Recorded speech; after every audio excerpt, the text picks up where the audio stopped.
সুপ্রিয় শিক্ষার্থীবৃন্দ, আসসালামু আলাইকুম। আজকের এই লাইভ ক্লাসে তোমাদেরকে সবাইকে স্বাগত জানাচ্ছি। আমি মোহাম্মদ জাকিরুল ইসলাম, প্রভাষক রসায়ন, সৈয়দপুর সরকারি কারিগরি কলেজ। তো তোমরা এই মুহূর্তে যারা আমাদের সঙ্গে যুক্ত হয়েছ, তোমাদের সবাইকে স্বাগত জানাচ্ছি আজকের এই লেকচারটিতে। তো তোমরা এই মুহূর্তে আমাকে দেখতে পাচ্ছ কি না, বা কেমন দেখা যাচ্ছে?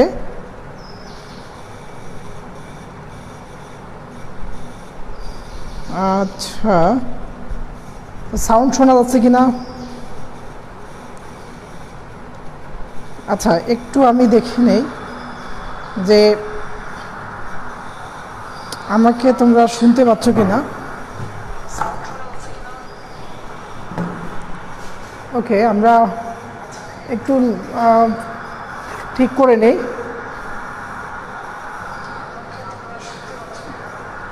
আচ্ছা, ওকে, এখন দেখো, এখন দেখা যাচ্ছে কি না ঠিক মতো? আচ্ছা, আশা করি এবার তোমরা দেখতে পাবা।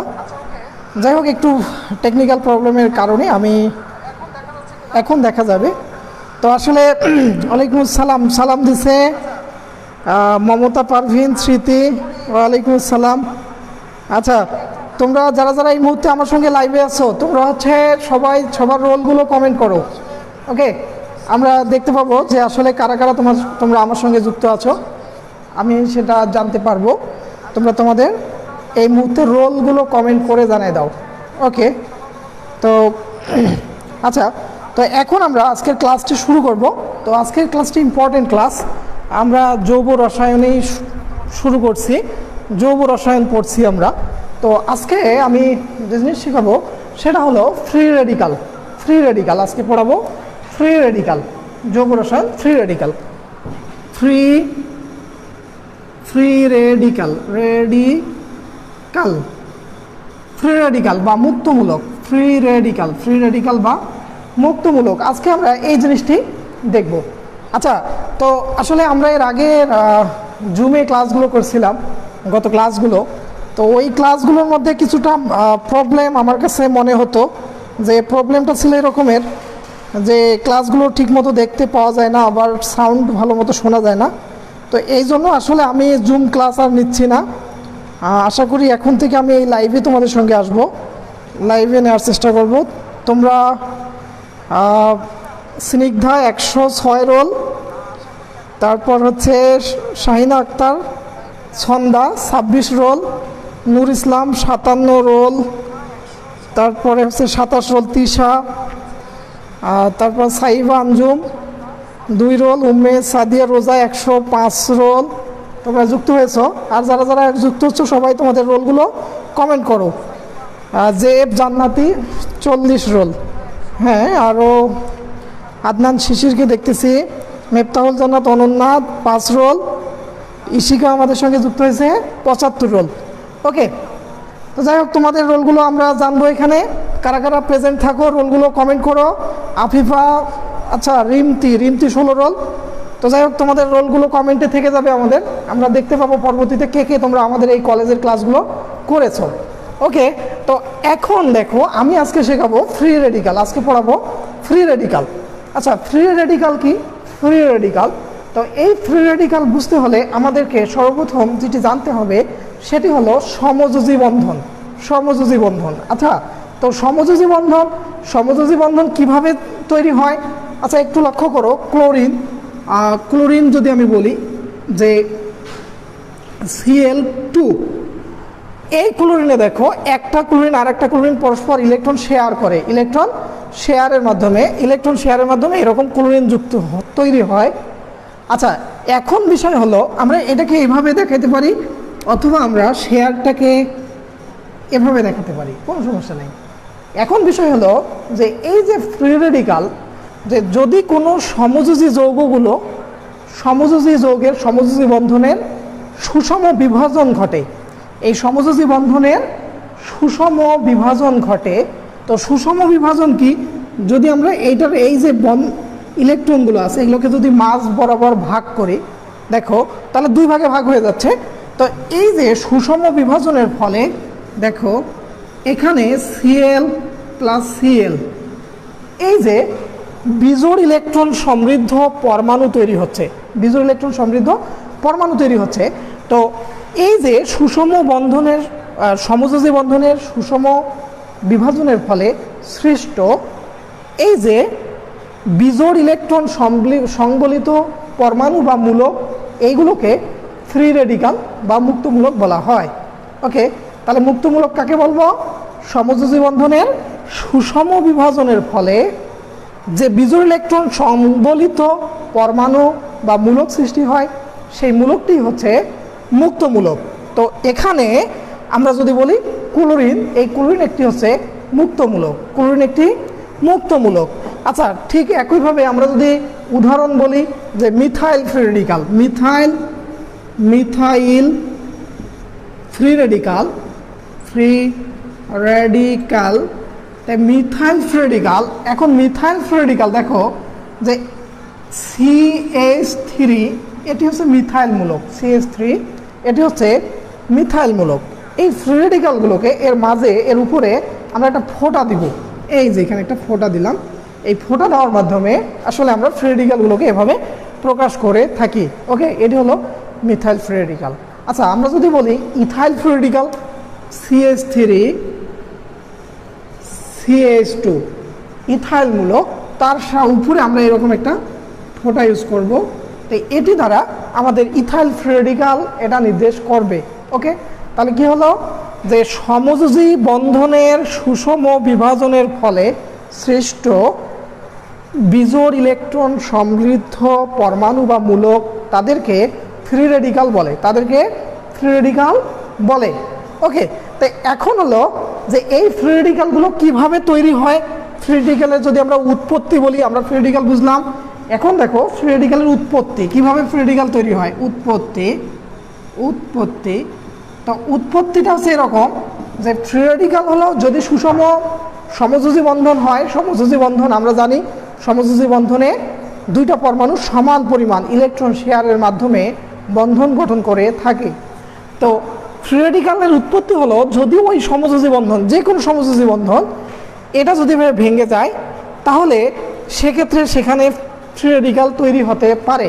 আচ্ছা, আমরা যদি এখানে একটি উদাহরণ দেখাই, দেখো যে এখানে আমি যদি মিথাইল ক্লোরাইড লিখি, মিথাইল ক্লোরাইড CH3 ধরো Cl, তো এখানে এই একটা একক বন্ধন, যে কোনো একক বন্ধন হতে হলে দুটি করে ইলেকট্রন প্রয়োজন হয়, যে কোনো একক বন্ধন হতে হলে দুটি করে ইলেকট্রন প্রয়োজন হয়, দুটি ইলেকট্রন প্রয়োজন হয়। তো এই বন্ধনটাতে এখানে দুটি ইলেকট্রন আছে, তো এই দুটো ইলেকট্রন সুষম বিভাজনের ফলে তাদের ইলেকট্রনগুলো ধরো CH3 মিথাইল একটা ইলেকট্রন, এই যে এই কার্বন তার একটা ইলেকট্রন তার দিকে নিয়ে নিল, আর ক্লোরিন আর একটা ইলেকট্রন ক্লোরিনের দিকে নিয়ে নিল। তো এই যে সুষম বিভাজন হওয়ার কারণে বিজোড় ইলেকট্রন সমৃদ্ধ পরমাণু তৈরি হলো, এই কারণে এগুলো হলো মুক্তমূলক। ওকে, এই মুক্তমূলক বা ফ্রি রেডিকাল, এগুলোকে আমরা বলি মুক্তমূলক বা ফ্রি রেডিকাল। ওকে, আমরা দেখতেছি তোমাদের মাঝে অনেকে যুক্ত হয়েছ।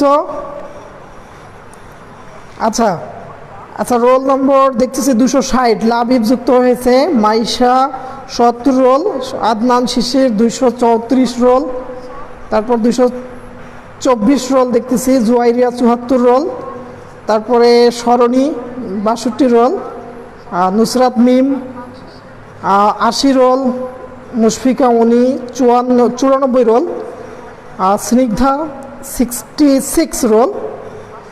তোমরা আমার সঙ্গে যুক্ত হয়ে গেছো। আরও রোল নম্বর 1 মাভিয়া তাবাসুম আর 113 রোল আমি জানি, ওটা হচ্ছে দোলার রোল, তোমরা বলছো একসাথে আছি, থ্যাংক ইউ।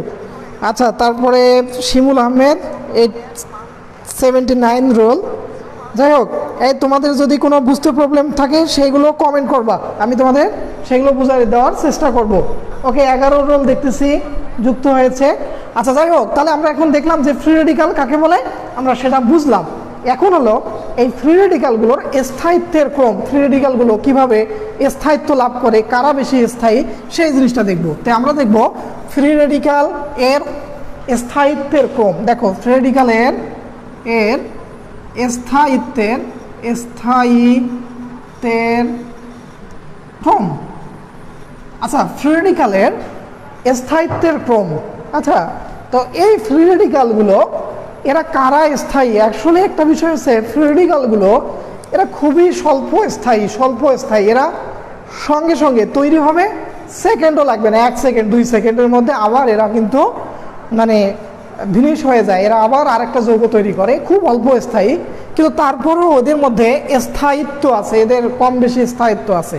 তো স্থায়িত্ব, এই ফ্রি রেডিক্যালগুলোর স্থায়িত্বের ক্রম যদি বলি, তাহলে সেক্ষেত্রে আমাদের 3 degree free radical, 3 degree free radical এরা হলো সবচেয়ে স্থায়ী। আচ্ছা, আজকে আমি একটা জিনিস বোঝাবো যে কার্বনের ডিগ্রি কাকে বলে, কার্বনের ডিগ্রি কি জিনিস, কার্বনের ডিগ্রি। ওকে, তো কার্বনের ডিগ্রি বিষয়টা একটু লক্ষ্য করো যে এখানে যদি একটা কার্বনের 3টি হাত এরকম 3টি যোজনী, 3টা অ্যালকাইল মূলক যারা যুক্ত থাকে, এগুলো অ্যালকাইল মূলক। আর যদি কোনো কার্বনের 3টি যোজনী 3টি ভিন্ন গ্রুপ দ্বারা যুক্ত থাকে, অ্যালকাইল গ্রুপ দ্বারা যুক্ত থাকে, ভিন্ন অ্যালকাইল গ্রুপ দ্বারা যুক্ত থাকে, তাহলে সেটাকে আমরা বলি 3 ডিগ্রি কার্বন। সেটি হলো 3 ডিগ্রি কার্বন। এই কার্বনটা দেখো, এই কার্বনের সঙ্গে 3টা মিথাইল মূলক যুক্ত আছে বা অ্যালকাইল মূলক আর যুক্ত আছে, তাই এটি হলো 3 ডিগ্রি কার্বন। এখন এই 3 ডিগ্রি কার্বনের মধ্যে যদি মুক্তমূলক থাকে, অর্থাৎ ফ্রি রেডিক্যাল হয়, তাহলে এই যৌগটা, এটার নাম হলো 3 degree free radical. 3 degree free radical, বা এটাকে আমরা টারশিয়ারি ফ্রি রেডিক্যাল বলতে পারি, টারশিয়ারি ফ্রি রেডিক্যাল। আচ্ছা, এটা হলো 3 ডিগ্রি ফ্রি রেডিক্যাল। তাই এখন হলো যে অ্যালকাইল ফ্রি রেডিক্যালগুলোর মধ্যে 3 ডিগ্রি ফ্রি রেডিক্যাল সবচেয়ে বেশি স্থায়ী, 3 ডিগ্রি ফ্রি রেডিক্যাল। তারপরে যেটি স্থায়ী সেটি হলো 2 ডিগ্রি ফ্রি রেডিক্যাল, আর এইচ। দেখো 2 ডিগ্রি ফ্রি রেডিক্যাল কাকে বলবো? যদি কোনো কার্বনে, আমরা 2 ডিগ্রি কার্বন আগে বুঝবো, যদি কোনো কার্বনের মধ্যে 2টি অ্যালকাইল মূলক, 2টি মিথাইল মূলক, অ্যালকাইল মূলক, মিথাইল, ইথাইল, প্রোপাইল যে কোনো থাকে, দেখো এখানে 2টা আর যুক্ত আছে, এই আর একটা হাইড্রোজেন আছে, আর এখানে 3টা আর যুক্ত ছিল। তো এই কার্বনটি, এটি হলো 2 ডিগ্রি কার্বন, 2 ডিগ্রি কার্বন। আর এক্ষেত্রে এই যে এখানে যদি ফ্রি রেডিক্যাল থাকে, তাহলে এই ফ্রি রেডিক্যালটার নাম হলো 2 ডিগ্রি ফ্রি রেডিক্যাল। এটি হচ্ছে 2 degree free radical, 2 degree free radical. Okay, এরপরে দেখো যদি 1 ডিগ্রি ফ্রি রেডিক্যাল, মানে যদি 1 ডিগ্রি কার্বন বলবো কাকে? যদি কোনো কার্বনের সঙ্গে একটা অ্যালকাইল মূলক যুক্ত থাকে, একটি অ্যালকাইল মূলক যুক্ত থাকে, এই যে একটা অ্যালকাইল মূলক যুক্ত আছে, তাহলে এই ফ্রি রেডিক্যালটার নাম হবে 1 degree free radical, 1 degree free radical. Okay, আচ্ছা, তো এখন বিষয় হলো ফ্রি রেডিক্যাল সমূহের স্থায়িত্বের ক্রম হলো 3 ডিগ্রি ফ্রি রেডিক্যাল সবচেয়ে বেশি স্থায়ী, তারপর 2 ডিগ্রি ফ্রি রেডিক্যাল তার চেয়ে কম স্থায়ী, 1 ডিগ্রি ফ্রি রেডিক্যাল তার চেয়ে আরও কম। আর যদি আমরা এখানে লিখি CH, তাহলে এটা হচ্ছে মিথাইল ফ্রি রেডিক্যাল, এটা হলো মিথাইল ফ্রি রেডিক্যাল। এটার কোনো ডিগ্রি নাই, এর কোনো ডিগ্রি নেই। কারণ কেন ডিগ্রি নাই? এখানে কোনো অ্যালকাইল গ্রুপ যুক্ত নাই। ওকে, এটা হচ্ছে 1 ডিগ্রিও নয়, 2 ডিগ্রিও নয়, এটা শুধু এটা অনলি অ্যালকাইল ফ্রি, মানে মিথাইল ফ্রি রেডিক্যাল। এখন হলো যে এই ফ্রি রেডিক্যালগুলোর মধ্যে স্থায়িত্বের ক্রম হলো 3 ডিগ্রি ফ্রি রেডিক্যাল সবচেয়ে বেশি স্থায়ী, তারপর 2 ডিগ্রি ফ্রি রেডিক্যাল, তারপর 1 ডিগ্রি, তারপর হলো মিথাইল ফ্রি রেডিক্যাল। ওকে, আচ্ছা, এখন আমরা কেন এই 3 ডিগ্রি অ্যালকাইল ফ্রি রেডিক্যাল সবচেয়ে বেশি স্থায়ী, আমি সেই বিষয়টি নিয়ে তোমাদের সঙ্গে আলোচনা করব। ওকে, তো এখানে একটা বিষয় আছে ইন্ডাকটিভ ইফেক্ট। ইন্ডাকটিভ ইফেক্ট হলো যে কিছু গ্রুপ আছে যদি কার্বনের সঙ্গে যুক্ত থাকে, তাহলে কার্বনের দিকে ইলেকট্রন ঘনত্ব ঠেলে দেয়, অথবা কার্বন থেকে ইলেকট্রন ঘনত্ব নিজের দিকে টেনে নেয়। তো ওই গ্রুপগুলোকে ইন্ডাকটিভ ইফেক্ট বলা হয়, বা ওই জিনিসটা ইন্ডাকটিভ ইফেক্ট। যে কোনো কিছু যৌগ আছে, কিছু পরমাণু আছে বা মূলক আছে, যারা কার্বনের সঙ্গে যুক্ত থাকলে কার্বনের দিকে ইলেকট্রন ঠেলে দিবে, অথবা কার্বন থেকে ইলেকট্রন নিজের দিকে এভাবে টেনে নেবে। তো সেক্ষেত্রে যে যারা হচ্ছে কার্বনের সঙ্গে যুক্ত থাকলে কার্বনে ইলেকট্রন ঘনত্ব ঠেলে দেয়, তাদেরকে আমরা বলবো যে যারা ইলেকট্রন ঘনত্ব ঠেলে দেয় তারা হচ্ছে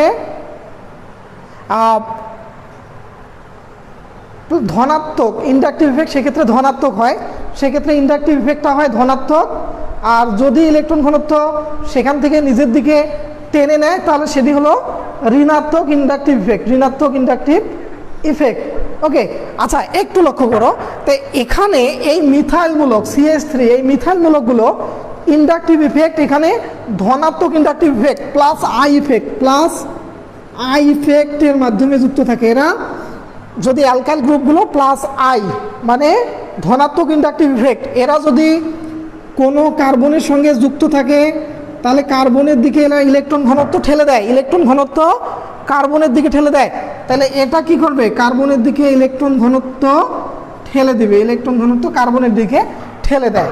এখন হলো যে এই যে মুক্তমূলক, এই মুক্তমূলকগুলো স্থায়ী হবে যে এই মুক্তমূলক এইখানে যে মুক্ত ইলেকট্রন আছে বিজোড় ইলেকট্রনটা, এই বিজোড় ইলেকট্রনে ইলেকট্রনের অ্যাভেলেবিলিটি কেমন, এই কার্বনে মুক্তজোড় ইলেকট্রনটা কত বেশি ইলেকট্রন থাকবে তার উপর ভিত্তি করে তার হচ্ছে স্থায়িত্বটা নির্ভর করবে।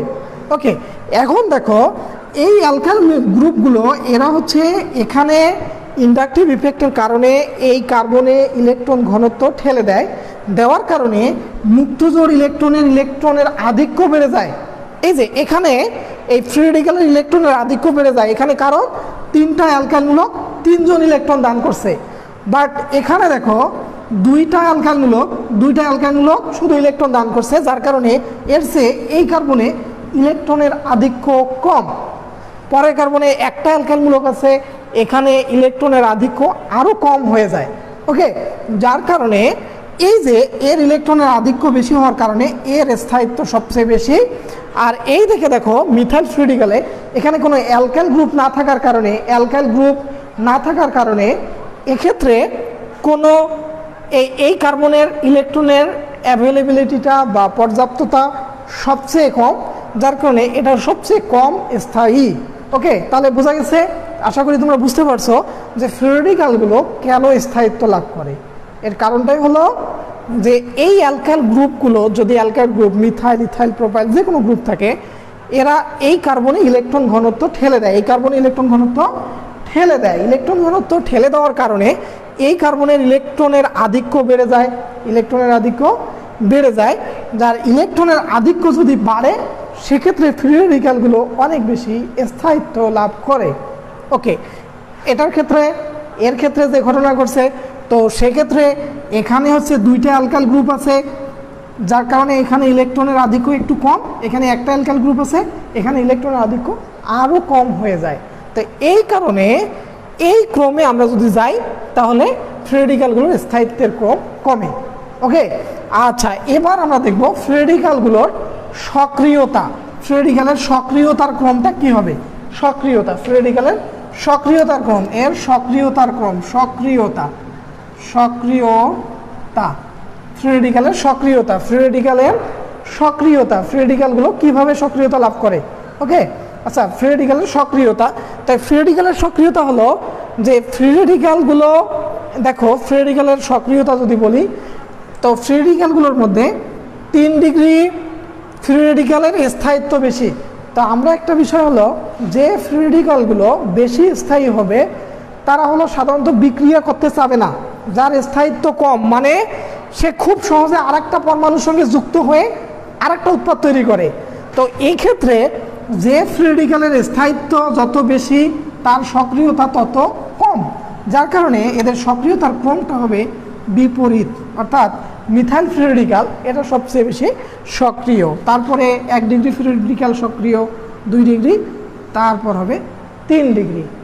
আশা করি তোমরা আমার এই বিষয়টিকে বুঝতে পেরেছো। ওকে, তো ধন্যবাদ। তাই আমরা এখন ফ্রি রেডিক্যাল সম্পর্কে জানলাম, ফ্রি রেডিক্যালের প্রথমে সংজ্ঞা দেখলাম, তারপরে এরা ফ্রি রেডিক্যালটা কীভাবে তৈরি হয় আমরা সেটা দেখলাম, তারপর হচ্ছে ফ্রি রেডিক্যালের স্থায়িত্ব দেখলাম, এবং ফ্রি রেডিক্যালের সক্রিয়তার ক্রম আমরা লক্ষ্য করলাম। এটা হলো আমাদের বিষয়। এখন হলো ফ্রি রেডিক্যালের বৈশিষ্ট্যগুলো কি কি, ফ্রি রেডিক্যালগুলোর মধ্যে কি কি বৈশিষ্ট্য আছে এবার আমরা দেখব। ফ্রি রেডিক্যালের বৈশিষ্ট্য দেখো, ফ্রি রেডিক্যালের বৈশিষ্ট্য তো ফ্রি রেডিক্যালগুলোর কি কি বৈশিষ্ট্য থাকে আমরা এবার দেখব যে ফ্রি রেডিক্যাল সমূহের কি কি বৈশিষ্ট্য থাকে, এদের বৈশিষ্ট্যটা কি কি। আচ্ছা, তো ফ্রি রেডিক্যালের যে বৈশিষ্ট্য সেটা হলো, প্রথম বৈশিষ্ট্য হলো যে ফ্রি রেডিক্যালগুলোর কোনো আধান বা চার্জ থাকে না। ফ্রি রেডিক্যালগুলোর কোনো আধান বা চার্জ থাকে না, এটি হলো প্রথম বৈশিষ্ট্য। কেননা এই ফ্রি রেডিক্যালের চার্জ থাকে না, কারণ হলো যে ফ্রি রেডিক্যাল যে মুক্তমূলকের ভাঙ্গনের ফলে যে ফ্রি রেডিক্যাল তৈরি হয়, তাই এই মুক্তমূলক তৈরি হওয়ার আগে ওই ইলেকট্রনটা তো ওই পরমাণুর নিজস্ব ইলেকট্রন, এই ইলেকট্রনগুলো ওই পরমাণুর নিজস্ব ইলেকট্রন এগুলো, তাই কি না? তো ফ্রি রেডিক্যাল হয়ে জাস্ট তার ইলেকট্রন সে নিজেই নেয়, যার কারণে এই মুক্তমূলকগুলোর কোনো চার্জ থাকে না, এটা একটা বৈশিষ্ট্য। তারপর হলো যে এরা খুব স্বল্প স্থায়ী, ফ্রি রেডিক্যালগুলো খুব অল্প সময়ের জন্য উৎপন্ন হয়। তারপরে হলো 3 নম্বর বৈশিষ্ট্য হলো এরা খুবই সক্রিয়, ফ্রি রেডিক্যালগুলো খুবই সক্রিয়। আর 4 নম্বর বৈশিষ্ট্য হলো যে এরা একটা রাসায়নিক বিক্রিয়ায় মধ্যবর্তী প্রজাতি হিসেবে কাজ করে। অন্তর্বর্তী প্রজাতি একটা রাসায়নিক বিক্রিয়ায় মধ্যবর্তী যৌগ তৈরি করে, সেই ক্ষেত্রে ফ্রি রেডিক্যালগুলো কাজ করে। এই হলো তাদের বৈশিষ্ট্য।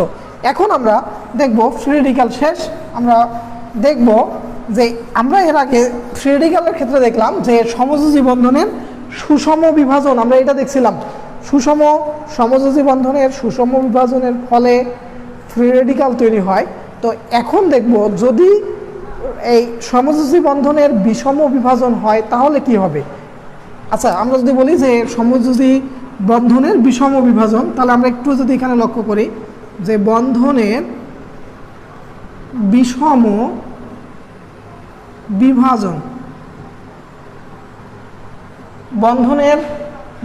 বিভাজন, এবার আমরা যে জিনিসটি লক্ষ্য করব যে বন্ধনের বিষম বিভাজন। আচ্ছা, এখানে মনে করো আর এক্স এটা একটা যৌগ, তো এখন যদি ঘটনা ঘটে যে এখানে আর এক্স আমি একটা যৌগ লিখলাম, আর এক্স একটি যৌগ, তো আসলে এটাকে এভাবে যদি লিখি আমি একটু, আচ্ছা এভাবে লিখি, আর এক্স একটা যৌগ, একটা সমযোজী যৌগ। তো এর বিষম বিভাজন কখন হবে?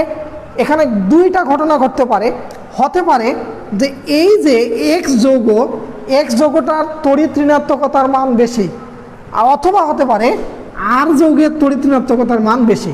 আচ্ছা, এখানে দুইটা ঘটনা ঘটতে পারে।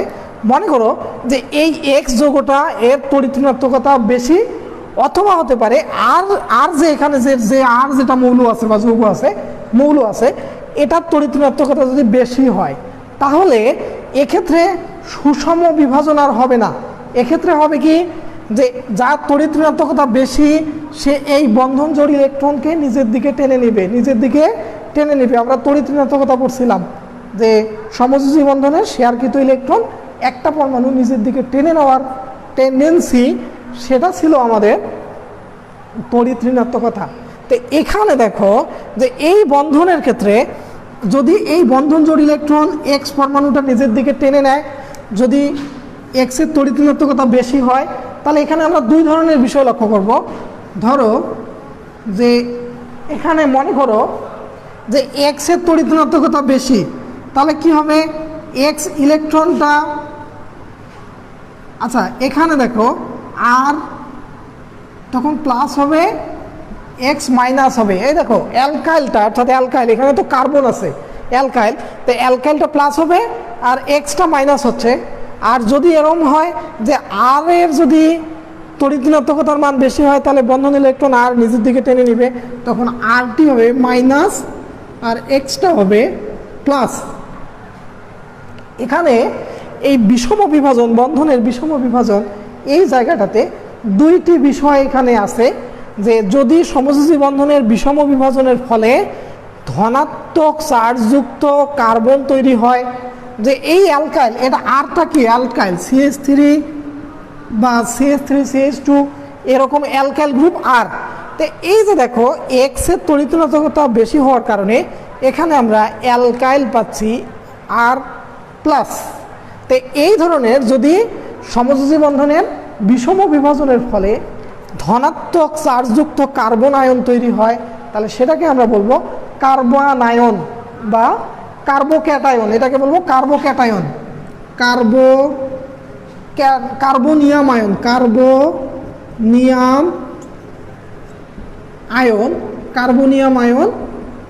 আর যদি এমন হয় যে এই যে অ্যালকাইল গ্রুপটা এর তড়িৎ ঋণাত্মকতা যদি বেশি হয়, বন্ধন ইলেকট্রন যদি সে নিজের দিকে টেনে যায়, যদি আর মাইনাস হয়, তাহলে সেটাকে আমরা বলবো কার্বানায়ন বা কার্বন অ্যানায়ন, কার্বানায়ন।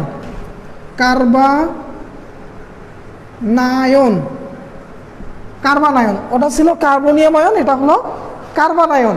আচ্ছা, আমরা তোমাদের একটু কমেন্ট দেখি যে কে কি বলছো।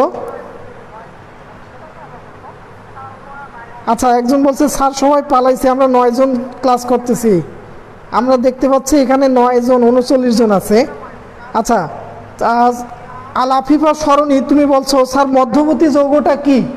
আসলে মধ্যবর্তী যৌগ হলো যে একটা উৎপাদ তৈরি হওয়ার আগে মাঝখানে মধ্যে একটা উৎপাদ তৈরি হয়, তারপর হলো ফাইনাল উৎপাদটা তৈরি হয়। তো এই যে মাঝখানে যে উৎপাদ, এই মাঝখানের উৎপাদটাকে মধ্যবর্তী উৎপাদ বলা হয়। আচ্ছা আচ্ছা আচ্ছা তোমাদের কমেন্টগুলো আমি দেখতেছি। যাই হোক, তোমাদের যাদের কোনো প্রবলেম আছে, মানে যে বুঝতে প্রবলেম থাকলে সেটা আমাকে এখানে কমেন্ট করতে পারো, আমি তোমাদের সেটা আমি বুঝাই দেওয়ার চেষ্টা করব। ওকে, তো আমি তোমাদেরকে দেখতে পাচ্ছি যে তোমরা অনেকেই আমার সঙ্গে এই মুহূর্তে যুক্ত আছো। তো এই হলো আমাদের বিষয়। আচ্ছা, এখন লক্ষ্য করো যে আমরা কার্বনিয়াম আয়ন এবং কার্বোক্যাটায়ন দেখলাম, যে যদি অ্যালকাইল ফ্লুইডিক্যালগুলো যদি ধনাত্মক চার্জযুক্ত তৈরি হয়, সেটাকে আমরা কার্বনিয়াম আয়ন বলবো, আর ঋণাত্মক হলে সেটির নাম হলো কার্বনায়ন। ওকে, তাই আমরা এখন শিখবো এই কার্বনিয়াম আয়নটা কি। কার্বনিয়াম আয়ন, আচ্ছা কার্বনিয়াম আয়নটা দেখো, কার্বনিয়াম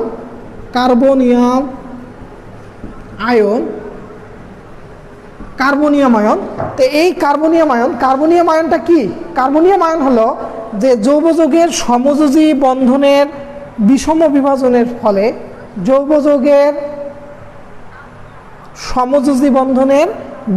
বিভাজনের ফলে সৃষ্ট একক ধনাত্মক কার্বন আয়ন, ধনাত্মক চার্জযুক্ত কার্বন আয়নকেই কার্বনায়ন বলা হয়।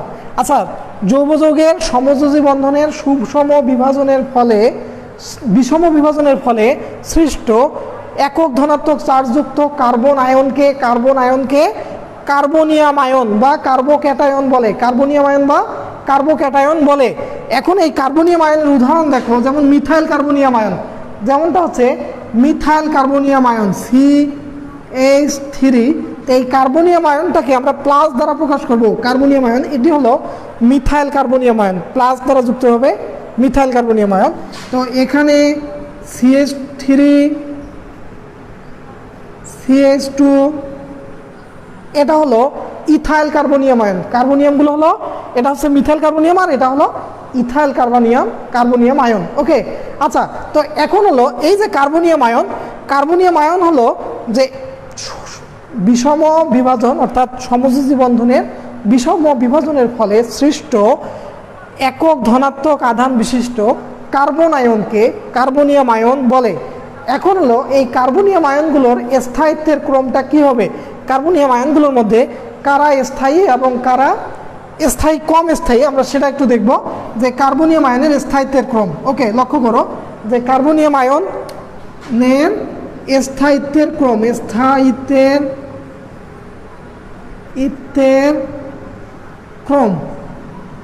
লক্ষ্য করো, কার্বনিয়াম আয়নের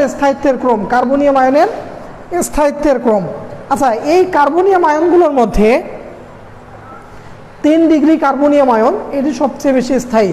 3 ডিগ্রি কার্বনিয়াম আয়ন সবচেয়ে বেশি স্থায়ী হচ্ছে 3 ডিগ্রি কার্বনিয়াম আচ্ছা মাবিয়া তাবাসসুম স্যার একটু আস্তে আস্তে পড়ান, আরও কত আস্তে পড়াবো? আচ্ছা আচ্ছা ঠিক আছে, আমি আরও ধীরে ধীরে বলবো বা সংজ্ঞাগুলোকে আরও ধীরে বলার চেষ্টা করছি। তো আসলে কিশোর বাতায়নের ক্লাসগুলো একটু জোর তাড়াতাড়ি নেই, তো মানে ওখানে সময় হলো 40 মিনিট, অনেকগুলো হিউজ পরিমাণ আমার টপিকস থাকে, যার কারণে ওগুলো অনেক জোরে নেই, যার কারণে এখানেও ওইভাবেই জোরে জোরে নিচ্ছি। যাই হোক, এখন আমি একটু ধীরে নিব, সমস্যা নাই। তা আমার তো মনে হচ্ছে আমি ধীরেই নিচ্ছি। ওকে, দেখো কার্বনিয়াম আয়নের স্থায়িত্বের ক্রম, কার্বনিয়াম আয়নগুলোর স্থায়িত্বের ক্রম হলো 3 degree carbonium ion, 3 degree carbonium ion সবচেয়ে বেশি স্থায়ী, 3 ডিগ্রি কার্বনিয়াম আয়ন সবচেয়ে বেশি স্থায়ী। আচ্ছা 3 degree carbonium ion CH3 CH3 CH3, একটু আগে আমি বলছিলাম 3 ডিগ্রি কি জিনিস। দেখো একটা কার্বনের সঙ্গে 3টি মিথাইল যুক্ত আছে, একটি কার্বনের সঙ্গে 3টি মিথাইল যুক্ত আছে। এই মিথাইলগুলো এগুলো কি অ্যালকাইল গ্রুপ? আচ্ছা একটু আগেই বলছিলাম অ্যালকাইল গ্রুপগুলো কি ইলেকট্রন দানকারী গ্রুপ। আচ্ছা এখানে দেখো এই যে কার্বনিয়াম আয়নকে আমরা প্লাস চিহ্ন দ্বারা প্রকাশ করব, তো এখানে CH3 CH3 CH3 প্লাস, এটি হলো কার্বনিয়াম আয়ন। তো এটা হলো 3 ডিগ্রি কার্বনিয়াম আয়ন, এটা হচ্ছে 3 ডিগ্রি কার্বনিয়াম আয়ন, এটি হচ্ছে 3 ডিগ্রি কার্বনিয়াম আয়ন। তো আমরা যদি এভাবে লিখি CH3 CH3 এখানে শুধু H যদি হয় তাহলে এটি হচ্ছে 2 ডিগ্রি কার্বনিয়াম আয়ন, এটি হচ্ছে 2 ডিগ্রি কার্বনিয়াম আয়ন। ওকে, এরপরে দেখো এটি হচ্ছে 2 ডিগ্রি কার্বনিয়াম আয়ন। কেন 2 ডিগ্রি? দেখো এখানে 2টা মিথাইল মূলক যুক্ত আছে, এখানে 2টি মিথাইল মূলক যুক্ত আছে। তো এই মিথাইল মূলকগুলো হওয়ার কারণে এগুলো হচ্ছে 2 ডিগ্রি কার্বনিয়াম আয়ন। ওকে, এখানে দেখো CH3 H এখানে এখানে প্লাস দিব, এখানে প্লাস দিতে হবে, এখানে প্লাস। তাহলে এটা কি হচ্ছে? এটি হলো 1 degree carbonium ion, 3 degree 2 degree 1 degree carbonium ion. এরপরে লক্ষ্য করো এখানে CH প্লাস ওটি মিথাইল কার্বনিয়াম আয়ন, ওটা হচ্ছে মিথাইল কার্বনিয়াম আয়ন। তাহলে এখন হলো বললাম কার্বনিয়াম আয়নের স্থায়িত্বের ক্রম, কার্বনিয়াম আয়নগুলোর মধ্যে 3 ডিগ্রি কার্বনিয়াম আয়ন সবচেয়ে বেশি স্থায়ী হবে, 3 ডিগ্রি, তারপর হচ্ছে 2 ডিগ্রি, তারপর হচ্ছে 1 ডিগ্রি। 3 ডিগ্রি কার্বনিয়াম আয়ন সবচেয়ে বেশি স্থায়ী, তারপর 2 ডিগ্রি কার্বনিয়াম আয়ন, তারপরে 1 ডিগ্রি কার্বনিয়াম আয়ন তার চেয়ে কম, আর মিথাইল কার্বনিয়াম এটা হচ্ছে সবচেয়ে কম স্থায়ী। ওকে, তাহলে এটাই হচ্ছে আমাদের কার্বনিয়াম আয়নগুলোর স্থায়িত্বের ক্রম, 3 ডিগ্রি 2 ডিগ্রি 1 ডিগ্রি, এই হলো কার্বনিয়াম আয়ন সমূহের স্থায়িত্বের ক্রম। ওকে শিক্ষার্থী বন্ধুরা, এখন আমরা দেখব যে এই যে 3 ডিগ্রি কার্বনিয়াম আয়ন কেন স্থায়ী।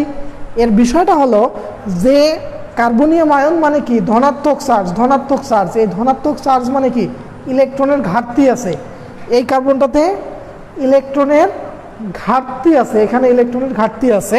তো ইলেকট্রনের ঘাটতি থাকার কারণে, ইলেকট্রনের ঘাটতি থাকার কারণে এখানে এই মিথাইল মূলকগুলো এরা হচ্ছে ইলেকট্রন দানকারী গ্রুপ, এরা ইলেকট্রন দানকারী গ্রুপ, এরা ইলেকট্রন দানকারী গ্রুপ মানে এরা হচ্ছে এই কার্বনে ইলেকট্রন বাহির থেকে যোগান দিতে পারে, ইলেকট্রন যোগান দিতে পারে, ইলেকট্রন থেকে ইলেকট্রন যোগান দিতে পারার কারণে এই কার্বনে ইলেকট্রনের ঘাটতি কিছুটা কমে যায়, ধনাত্মক আয়নে কার্বনের ইলেকট্রন ঘাটতি কমে যায়, আর ধনাত্মকে ইলেকট্রন ঘাটতি কমার কারণে এর স্থায়িত্ব সবচেয়ে বেশি। আর এখানে দেখো 2টা মিথাইল মূলক আছে, এর চেয়ে এখানে কম ইলেকট্রন দান করতে পারে, যার কারণে এটার স্থায়িত্ব এর চেয়ে কম, 2 ডিগ্রিটা কম। 1 ডিগ্রিতে একটা মিথাইল আছে, ইলেকট্রন কম দান করতে পারে, যার কারণে এটার স্থায়িত্ব 2 ডিগ্রির চেয়ে কম, মিথাইলের সবচেয়ে কম। তাহলে এটি হচ্ছে যে কার্বনিয়াম আয়নগুলোর মধ্যে 3 ডিগ্রি কার্বনিয়াম আয়ন সবচেয়ে বেশি স্থায়ী, তারপর 2 ডিগ্রি কার্বনিয়াম আয়ন, তারপর হচ্ছে 1 ডিগ্রি কার্বনিয়াম আয়ন, তারপর হচ্ছে মিথাইল কার্বনিয়াম আয়ন। এগুলোই হলো এই কার্বনিয়াম আয়নের স্থায়িত্বের ক্রম। ওকে, এখন হলো আমরা যদি বলি যে কার্বনিয়াম আয়নগুলোর সক্রিয়তার ক্রমটা কি হবে, ঠিক একইভাবে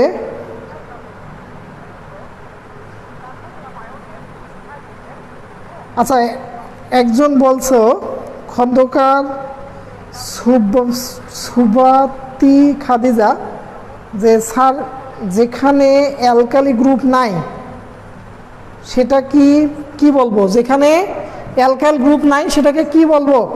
ওকে, এই যে এইটা তুমি যদি এইটাকে বলো, দেখো এটা হচ্ছে অ্যালকাইল গ্রুপ নাই, মানে এটা কিন্তু 1 2 3 হাইড্রোজেন CH3, মানে কি এটা তো মূলত এইটা CH3, তাহলে কি হলো ওটা?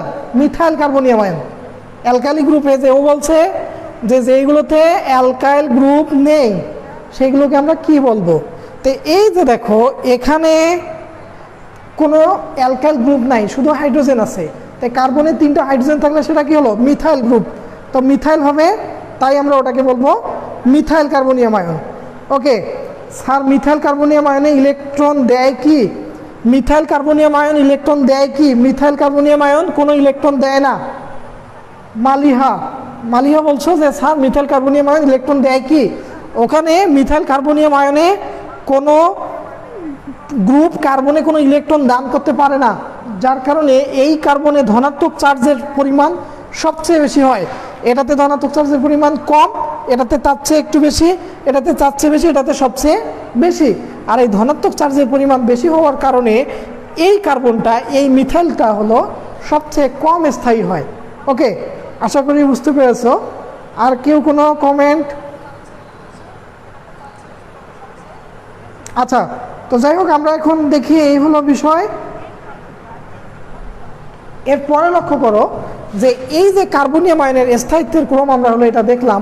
এখন আমরা দেখব যে কার্বনিয়াম আয়নগুলোর সক্রিয়তার ক্রমটা কি হবে। স্থায়িত্বের ক্রম, সক্রিয়তার ক্রম। ওকে, কার্বনিয়াম আয়নের সক্রিয়তার ক্রম। আচ্ছা, সক্রিয়তার ক্রম, সক্রিয়তার ক্রম। তো কার্বনিয়াম আয়নের সক্রিয়তার ক্রমটা হচ্ছে স্থায়িত্বের ক্রমের বিপরীত।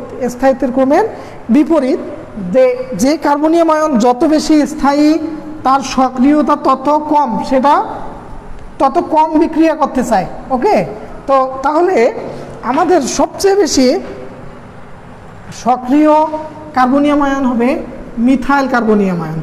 তার চেয়ে কম সক্রিয় হবে 1 ডিগ্রি বা 1 ডিগ্রি কার্বনিয়াম আয়ন, তারপরে হচ্ছে 2 ডিগ্রি, তারপর হলো 3 ডিগ্রি, অর্থাৎ মিথাইল কার্বনিয়াম আয়ন এর হলো স্থায়িত্ব সবচেয়ে কম কিন্তু এর সক্রিয়তা সবচেয়ে বেশি। মানে এই কার্বনিয়াম আয়নটা তৈরি হওয়ার সঙ্গে সঙ্গে অন্য কোনো পরমাণু বা মূলকের সঙ্গে যুক্ত হয়ে যৌগ গঠন করবে বা যৌগ গঠন করে, যার কারণে এর স্থায়িত্ব সবচেয়ে কম হয়। ওকে, আচ্ছা, স্থায়িত্ব কম হওয়া মানে তার হলো সক্রিয়তা সবচেয়ে বেশি হওয়া। ওকে, আচ্ছা, এখন একজন বলছে মালিহা, ইন্ডাকটিভ ইফেক্ট কিভাবে হয়? আচ্ছা, ইন্ডাকটিভ ইফেক্ট হচ্ছে ওটা অ্যালকাইল গ্রুপ যদি থাকে, ইন্ডাকটিভ ইফেক্ট ওটা কিভাবে হয় সেটা বলছো। যে ইন্ডাকটিভ ইফেক্ট হলো এরকম, যদি অ্যালকাইল গ্রুপ থাকে, যে কোনোখানে CH3 group, alkyl group, methyl হতে পারে, অথবা CH3 CH2 এই গ্রুপগুলো হতে পারে, এরা হলো এদের ইন্ডাকটিভ ইফেক্ট হচ্ছে এরা ইলেকট্রন ঘনত্ব, এদের মধ্য থেকে ইলেকট্রনগুলো একটা হাইপার রেজোনেন্স। ওকে, ওটা একটা রেজোনেন্স আছে, ওগুলো আমি পরে দেখাবো। হ্যাঁ, তো তখন ওটা বোঝানো যাবে।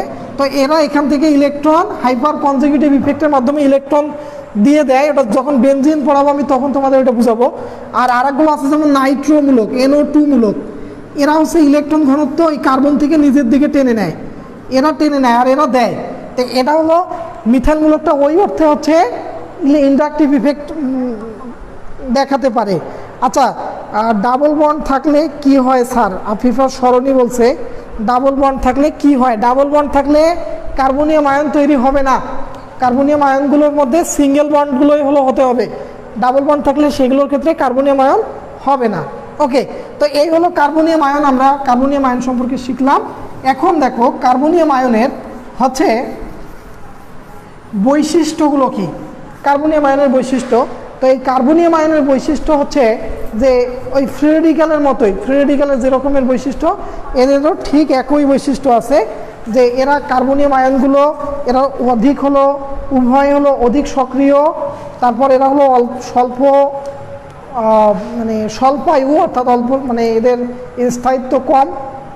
আর এগুলোর আরেকটা বৈশিষ্ট্য হলো এরা একটা রাসায়নিক বিক্রিয়ায় মধ্যবর্তী প্রজাতি হিসেবে কাজ করে। ওই কার্বনিয়াম আয়নের যে বৈশিষ্ট্য, মানে ফ্রি রেডিক্যালের যে বৈশিষ্ট্য, এদের সকল বৈশিষ্ট্য এদের, কিন্তু এরা হলো ধনাত্মক চার্জযুক্ত হয়, ফ্রি রেডিক্যালগুলো ধনাত্মক চার্জযুক্ত হয় না।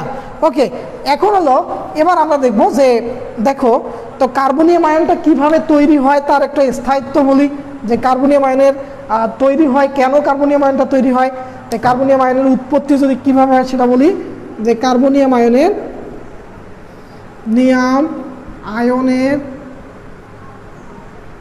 উৎপত্তি, কার্বনিয়াম আয়নের উৎপত্তি, তাই কার্বনিয়াম আয়নটা কিভাবে তৈরি হয়, কার্বনিয়াম আয়নটা কিভাবে তৈরি হয়।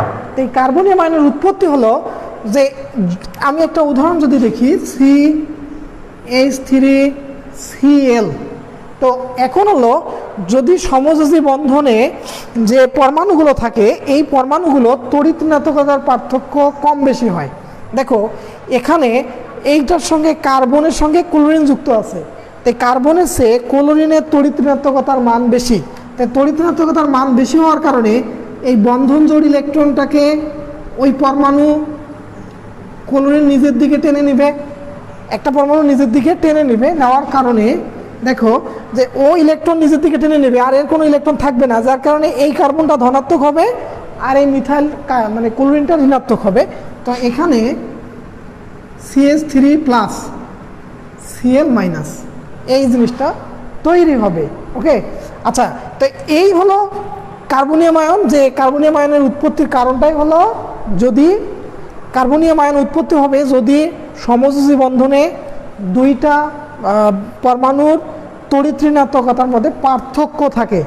তো সেক্ষেত্রে যদি কার্বনের সাথে অন্য যে মৌল থাকবে, কার্বনের সঙ্গে যে অন্য যে মৌল থাকবে, সেই মৌল যদি তড়িৎ ঋণাত্মকতা কার্বনের চেয়ে বেশি হয়, তাহলে সেক্ষেত্রে কার্বনিয়াম আয়ন তৈরি হবে। কিন্তু যদি কার্বনের তড়িৎ ঋণাত্মকতা অন্য মৌলের চেয়ে বেশি হয়, তো সেক্ষেত্রে আর কার্বনিয়াম আয়ন তৈরি হতে পারবে না, সেক্ষেত্রে তৈরি হবে কার্বন আয়ন, সেক্ষেত্রে তৈরি হবে কার্বন আয়ন। ওকে, তো এবার দেখো আমরা এবার দেখব কার্বন আয়ন। কার্বনিয়াম আয়ন দেখলাম, এবার দেখব কার্বন আয়ন। দেখো, বা কার্বন আয়ন বা কার্বন অ্যানায়ন বলা হয়, এটাকে কার্বন অ্যানায়ন বলা হয়। দেখো carbon ion, carbanion, carbon ion. তো এই কার্বন আয়নটা হলো কি, কার্বন আয়ন হলো যে যদি সমযোজী বন্ধনের বিষম বিভাজনের ফলে, সমযোজী বন্ধনের বিষম বিভাজনের ফলে সৃষ্ট একক ঋণাত্মক আধানযুক্ত পরমাণু বা মূলক, একক ঋণাত্মক আধানযুক্ত পরমাণু বা মূলক, সেটাকে কার্বন আয়ন বলে। ওকে, সমযোজী বন্ধনের বিষম বিভাজনের ফলে সৃষ্ট একক ঋণাত্মক আধানযুক্ত কার্বন পরমাণুকে কার্বন আয়ন বলে, কার্বন আয়ন বলে। তো এখানে দেখো যে এই যে কার্বন আয়ন, আমরা উদাহরণ যদি বলি CH3, এটার নাম হলো মিথাইল কার্বন আয়ন। এই মিথাইল কার্বন আয়ন, এই মিথাইল কার্বন আয়নগুলোকে মাইনাস ঋণাত্মক চার্জ দিয়ে প্রকাশ করা হয়। ওকে, এরপরে দেখো CH3CH2, এটার নাম হলো ইথাইল কার্বন আয়ন, এটার নাম হচ্ছে কি, ইথাইল কার্বন আয়ন, এটি হলো ইথাইল কার্বন আয়ন। ওকে, আচ্ছা, তো ঠিক আছে, এইভাবে হলো কার্বন আয়নগুলো তৈরি হয়। এখন হচ্ছে কার্বন আয়নগুলো, এদের স্থায়িত্বের ক্রমটা কি হবে বা এদের সক্রিয়তার ক্রমটা কি হবে, আমরা একটু সেটা দেখব। তো কার্বন আয়নগুলোর মধ্যে এক্ষেত্রে মিথাইল কার্বন আয়ন, এটার স্থায়িত্ব সবচেয়ে বেশি, আর 3 ডিগ্রি কার্বন আয়ন তাদের স্থায়িত্ব সবচেয়ে কম হয়। আচ্ছা, একটু লক্ষ্য করো যে মিথাইল কার্বন, এই যে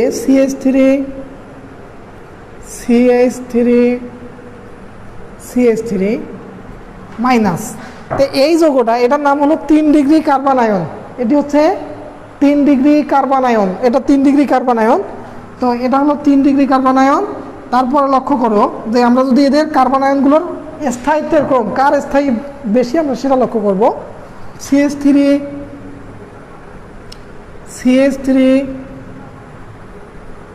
মাইনাস, ধরো এটা CH3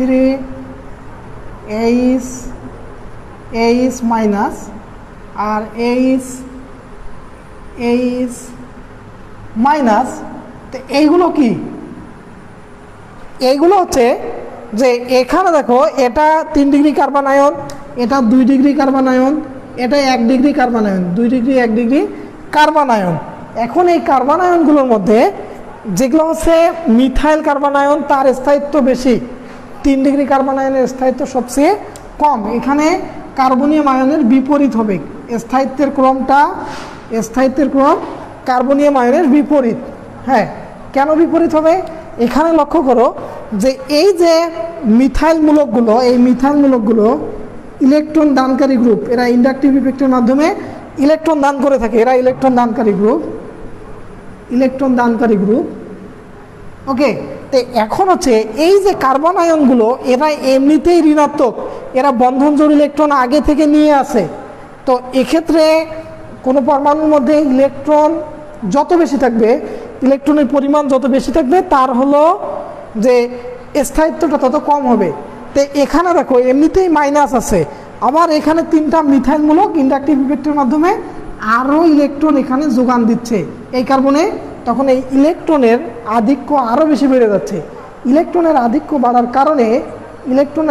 বাড়ার কারণে এই কার্বনের স্থায়িত্বটা অনেক কম হবে। আর এখানে দেখো যে মিথাইল কার্বন আয়ন, তা সেটার ক্ষেত্রে এখানে কোনো মিথাইল মূলক নাই, অর্থাৎ এখানে কোনো ইলেকট্রন দানকারী গ্রুপ নাই, যার কারণে এটার স্থায়িত্ব সবচেয়ে বেশি হবে। ওকে, তো এই হলো আমাদের কার্বন আয়নগুলোর স্থায়িত্বের ক্রম। ওকে, এরপরে আমরা যেটা দেখব যে এই কার্বন আয়নগুলোর সক্রিয়তা কি হবে। সক্রিয়তার ক্রমটা হবে যে স্থায়িত্বের বিপরীতভাবে, অর্থাৎ যে হলো কম স্থায়ী যেটা মানে তৈরি হওয়ার সঙ্গে সঙ্গে যেটা শেষ হয়ে যাবে, বিক্রিয়া করবে, সেটার সক্রিয়তা সবচেয়ে বেশি। তো সেই হিসেবে এই 3 ডিগ্রি কার্বন আয়ন এটা বেশি স্থায়ী, তারপর হলো 2 ডিগ্রি কার্বন আয়ন, তারপরে 1 ডিগ্রি, তারপর মিথাইল কার্বন আয়ন। এগুলো হলো এদের হলো সক্রিয়তার ক্রম হবে এই জিনিসগুলো। ওকে, আশা করি তোমরা এগুলো বুঝতে পেরেছো। আর কারো কোনো প্রশ্ন আছে? দেখি তোমাদের কোনো প্রশ্ন আছে কি না। আচ্ছা, যাই হোক, আর কারো কোনো প্রশ্ন আমি দেখছি না। মোটামুটি সবাই, তোমাদের প্রশ্ন থাকলে প্রশ্ন করতে পারো। ওকে, তো এখন দেখো এই কার্বন আয়নগুলো এদের হচ্ছে যে কিভাবে কার্বন আয়নটা তৈরি হয় সেটা একটু যদি আমরা লক্ষ্য করি, যে কার্বন আয়নের উৎপত্তি। তো আচ্ছা,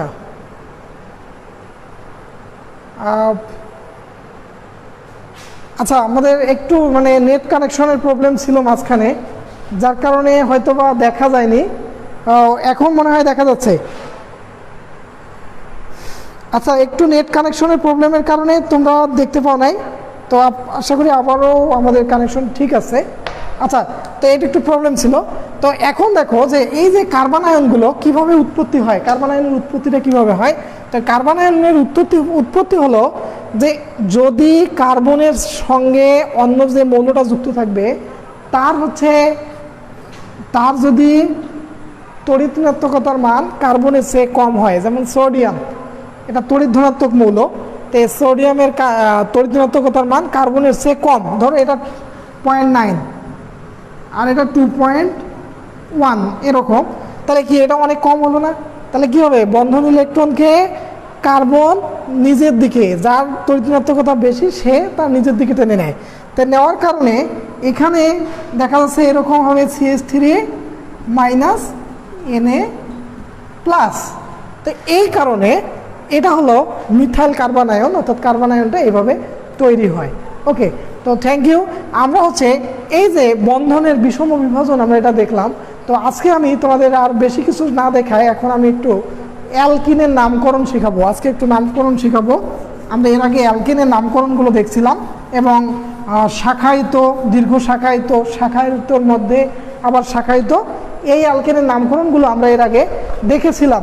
ওকে, আজকে আমি তোমাদেরকে অ্যালকিনের নামকরণ শেখাবো। অ্যালকিনের নামকরণ, আচ্ছা, অ্যালকিনের নামকরণ আমরা মোটামুটি অ্যালকেনের নামকরণ যখন শিখে যাই তখন হচ্ছে আমাদের অ্যালকিনের নামকরণ বা অন্যান্য নামকরণগুলো সহজ হয়ে যায়। ওকে, তো প্রথমে দেখো আমি আজকে অ্যালকিনের নামকরণ, কিছু অ্যালকিনের নামকরণ শেখাবো। আচ্ছা আচ্ছা, কারো কোনো প্রশ্ন আছে?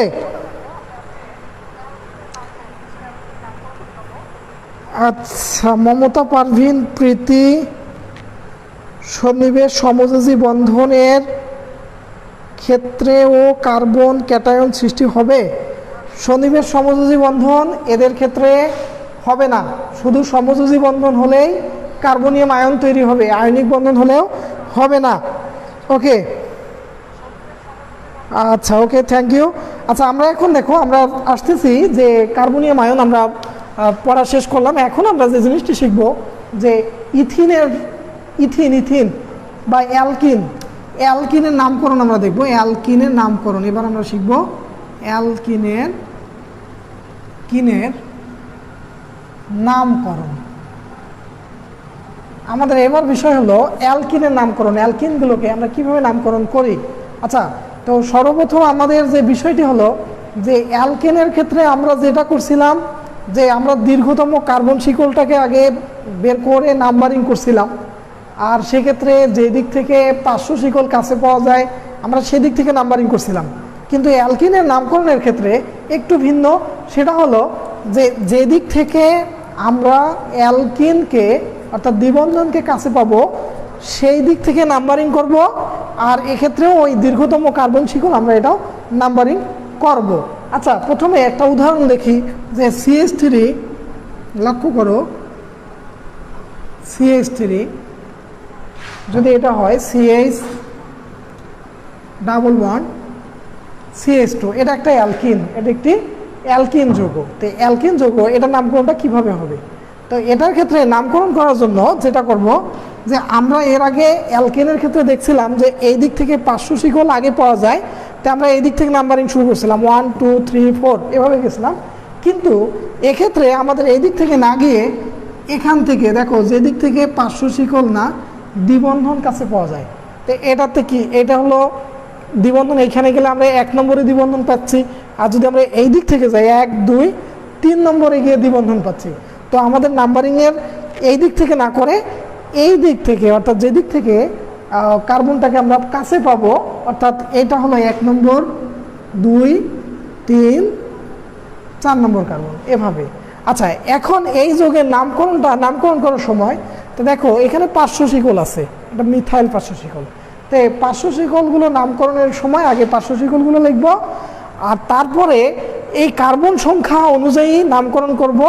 অ্যালকেনের জায়গায় যেখানে ANE অ্যালকেন ছিল, অ্যালকিনের জায়গায় ANE এর জায়গায় ANE বাদ দিয়ে ENE যোগ করি, অ্যালকেনের জায়গায় অ্যালকিন নামে নামকরণ করব। তো আর সব শেষে আমরা এই দ্বিবন্ধনের অবস্থানটা উল্লেখ করব। আচ্ছা, তো এটার নাম দেখো 3 নম্বর একটা মিথাইল আছে, তো আমরা বলবো 3 মিথাইল। তা 4 কার্বন বিশিষ্ট অ্যালকেন বিউটেন, তো বিউটেন থেকে এখানে দ্বিবন্ধন থাকার কারণে আমরা এটাকে বলবো butene, 3 methyl butene, 3 methyl butene. আর এখন দেখো কার্বনটা কয় নম্বরে আছে এই দ্বিবন্ধনটা? 1 নম্বর কার্বনে, তাহলে আমরা এটাকে বলবো 3 methyl butene 1, 3 methyl butene 1, 3 methyl butene 1। তাহলে এটাই হলো এই অ্যালকিনের নামকরণ। ওকে, তো আচ্ছা যাই হোক, তারপরে একটু লক্ষ্য করো আমি যদি আরেকটা উদাহরণ লিখি। আচ্ছা, এই উদাহরণটা তোমরা একটু কমেন্টে জানাই দাও, আমি যেটা উদাহরণ লিখতেছি এটা তোমরা একটু জানাই দাও যে এটার নামকরণটা লিখে ফেলবা। CH3 CH Cl CH CH3 CH2 CH double bond CH2, এই যৌগটার নামকরণ কি হবে তোমরা একটু কমেন্টের মাধ্যমে জানাই দাও। এইটার নামকরণ কি হবে কমেন্টে জানাই দাও। ওকে, আমি আর পরে অন্যটাতে যাচ্ছি। তো এটা একটু নামকরণটা কি হবে তোমরা একটু কমেন্টে জানাই দাও দেখি এটা কি হবে। ওকে,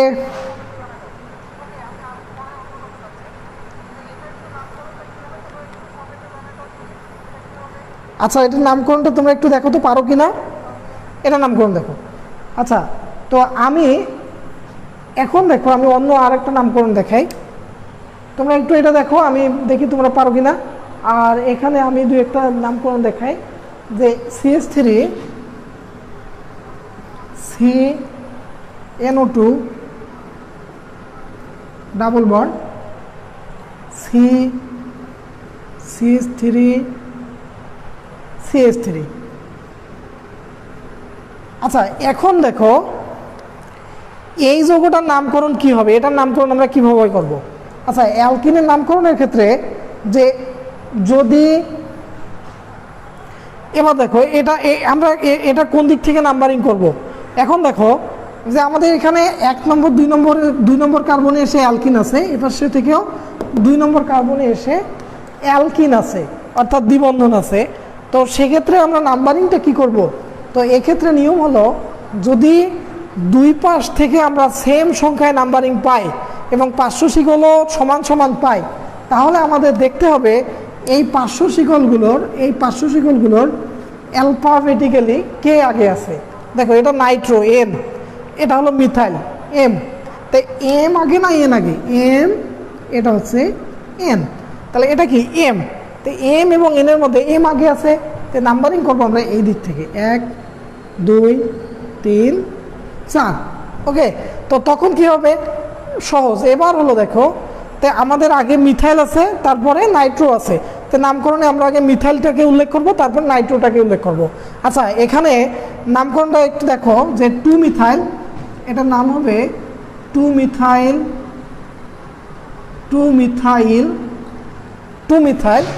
তারপর হলো 3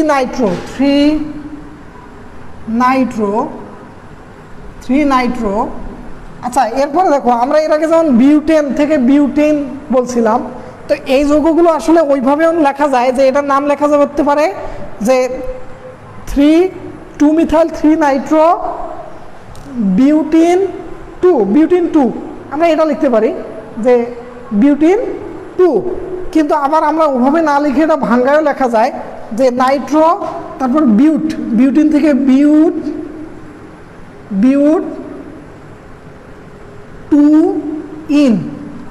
আমরা এর আগে বলছিলাম বিউটিন 2, কিন্তু আবার এরকম করে না করে এই যে দ্বিবন্ধনটাকে ভাঙে লেখা যায়, যে এই যে কার্বনের যত সংখ্যা সেই অনুযায়ী পেন্টেন থাকলে পেন্ট, বিউটেন থাকলে বিউট, প্রোপাইল থাকলে প্রোপ, এরকম। তারপর হচ্ছে আমাদের দ্বিবন্ধনটা অবস্থান উল্লেখ করব 2, আর দ্বিবন্ধনের কারণে আমরা এখানে বলবো ইন। আচ্ছা, যাই হোক, তোমরা দেখি কারা কারা দিচ্ছ, তোমাদের নামগুলো দেখি। রাফিয়ানুর রিমতি 4 chloro 5 chloro 4 methyl hexene 1, 5 chloro 4 methyl hexene 1, সবাইরে দেখতেছি। আচ্ছা, ইশিকা লেখছে 5 ক্লোরো 4 মিথাইল হেক্সিন। আচ্ছা, তোমারটা একটু হয় নাই, কারণ হচ্ছে দ্বিবন্ধনের অবস্থান অবশ্যই উল্লেখ করতে হয়। ইশিকা হেক্সিন 1 হতো। আচ্ছা, তারপরে সব দেখি সবারে হয়ে গেছে, সবারগুলোই দেখছি হয়েছে। উম্মে সাদিয়া রোজা 4 ক্লোরো 5 মিথাইল হেক্সিন 1, ঠিক আছে। খাদিজা ঠিক আছে, স্নিগ্ধাটা ঠিক আছে, মালিয়াত মাধুর্য 5 ক্লোরো, ঠিক আছে। আচ্ছা, এইখানে স্নিগ্ধাটা ঠিক নাই, 4 মিথাইল 5 ক্লোরো হেক্সিন বলছো, তো তোমার ওটা ঠিক হয় নাই, কারণ মিথাইল এবং ক্লোরিনের মধ্যে মিথাইল আগে না ক্লোরিন আগে, ক্লোরিনের সি সব ওয়ার্ডটা আগে, যার কারণে মিথাইল না লিখে ক্লোরোটা লিখতে হবে, অর্থাৎ 5 ক্লোরো হবে, তারপরে 4 মিথাইল হবে। 5 ক্লোরো, তারপরে হাইফেন কি দিব? হ্যাঁ, অবশ্যই হাইফেন দিতে হবে, হাইফেন না দিলে ভুল হবে। আচ্ছা আচ্ছা, ঠিক আছে, সবাই হয়ে গেছে। তো যাই হোক, এইগুলো আমাদের মোটামুটি নামকরণ, আমরা এগুলো পারবো। তো আজকে আমি আর বেশিক্ষণ তোমাদের সঙ্গে ক্লাসটি নিব না, আজকের ক্লাসটি এখানেই শেষ করছি। আমরা নেক্সট ক্লাসে দেখবো যে অ্যালকিনের নামকরণের পরে অ্যালকাইনের নামকরণ, অ্যালকিন হয়ে গেছে মোটামুটি, অ্যালকাইনের নামকরণ শেখাবো। আর সেই সাথে আমরা হচ্ছে যে বিভিন্ন ধরনের বিকারক, ইলেকট্রোফাইল, নিউক্লিওফাইল, এইগুলো সম্পর্কে আমি নেক্সট ক্লাসে দেখাবো। তো ধন্যবাদ সবাইকে, সবাই ভালো থাকবা, সুস্থ থাকবা।